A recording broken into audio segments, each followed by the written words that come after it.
Nakita ko, post ng mga DDS. Grabing paninira ninyo kay Father Flavia. Bakit? Ano ba relihiyon nyo? Kung ano man ang relihiyon nyo, mga putang ina kayo, huwag nyong sirain ang sugo ng Diyos. Kung kayo'y walang Diyos, na mga hinayupak kayo, dapat lang talaga minumura kayo.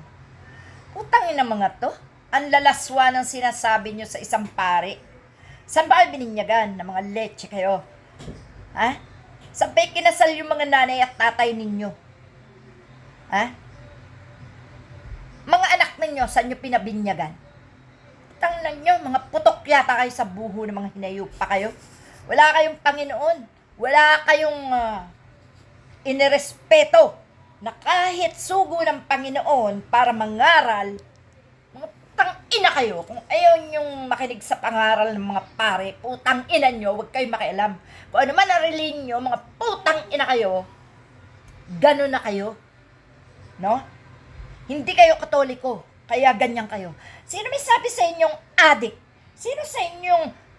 Sino may sabi sa inyong manyak? Sino ang adik at manyak? Di ba yung amo nyong mga Duterte na minumura ang Panginoon kaya nagkakandamalas-malas kayo?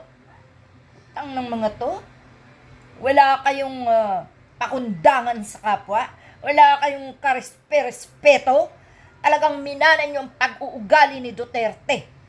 Kaya dapat lang si Duterte ang magpasa ng lahat ng kasalanan ninyo. Si Duterte ang dapat parusahan ng Panginoon dahil siya ang naghasik at nagtanim ng kahayupan, kademonyohan, kasamaan ng pag-uugali at higit sa lahat, pagiging berdugo, magnanakaw, drug lord, putang ina kayo. Hayop talaga kayo.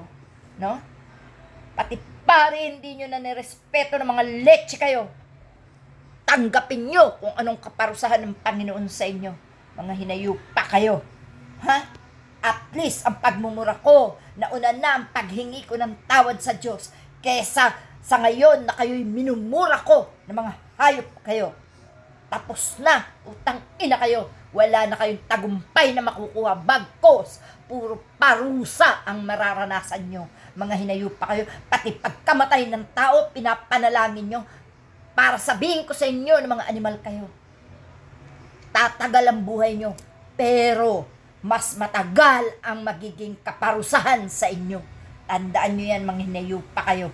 Kayo mga takot kayong mamatay, kaya pinapanalangin yung mga tao na nasa matuwid na mamatay, mga hayop kayo. Putang ina nyo.